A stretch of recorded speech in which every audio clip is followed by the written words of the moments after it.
আসসালামু আলাইকুম। আশা করি সবাই ভালো আছেন। আজকে দিব পাওনা টাকা পয়সা জায়গা জমি উদ্ধারের জন্য মকা নকশা।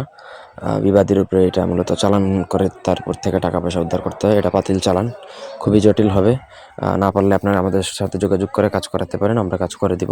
তবে কাজে একান্ত প্রয়োজন হলে যোগাযোগ করবেন। সময় নষ্ট করার জন্য দয়া করে কেউ মেসেজ দিবেন না। ইদানিং অনেকে সময় নষ্ট করে অযথা। আমাদেরও কাজকর্ম থাকে, অযথা সময় নষ্ট করার জন্য কেউ কল দিবেন না। ব্যক্তিগত প্রয়োজনে স্ক্রিনে দেওয়া নাম্বার আছে, সরাসরি ফোনে হোয়াটসঅ্যাপে অথবা ইমেতে যোগাযোগ করে যে কোনো কাজ করাতে পারবেন, দেশে বা দেশের বাইরে থেকে। আপনার যত পাওনা টাকা পয়সা জায়গা জমি থাকুক না কেন উদ্ধার হবে, একদম গ্যারান্টি দিচ্ছি। তার জন্য আপনাকে 7টা পাতিল জোগাড় করতে হবে। 7টা পাতিলে এই নকশা লিখতে হবে, মাঝখানে বিবাদের নাম, যার কাছে টাকা পাওনা বা জায়গা জমি পাওনা অবশ্যই তার নামটাও লিখতে হবে। তো নকশা লিখবেন হচ্ছে ভোজপাতার মধ্যে অরিজিনাল গুড়চন কালি দ্বারা 7টা নকশা লিখবেন বিবাদের নাম সহকারে। তারপর পাতিলের মধ্যে দিবেন, দিয়ে আপনাকে সেই নকশাগুলো পাতিল সহকারে মোমবাতি দিবেন, আগরবাতি দিবেন। তারপর হচ্ছে 5 টাকার কয়েন দিবেন 5টা পাতিলে। তারপর সবটি ভরা পূর্ণিমা অথবা ভরা অমাবস্যার রাতে আপনাকে কী করতে হবে, চালান করতে হবে গঙ্গা নদীতে। বাংলাদেশে তো গঙ্গা নদী পাওয়া যাবে না, সেক্ষেত্রে আপনি স্রোতওয়ালা এমন কোনো নদীতে ছাড়বেন যেই নদীতে স্রোত হয়, জোয়ার ভাটা হয়, অথবা সমুদ্রে নিক্ষেপ করলে হবে।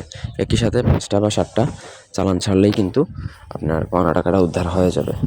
এই বিবাদী ব্যক্তি 7 থেকে 10 দিন আপনার অ্যামাউন্টের উপর খুব দ্রুত বা খুব শীঘ্রই আপনার সেই টাকা পয়সা বা আপনার জায়গা জমি যেটা সেটা কিন্তু ফিরিয়ে দিতে বাধ্য হবে। না হলে কিন্তু চালান তার শরীরে লেগে যাবে, তার 1 সেকেন্ডও স্থির থাকতে দিবে না, তার জীবন একদম তছনছ হয়ে যাবে। মোট কথা আপনি আপনার টাকা পেয়ে যাবেন।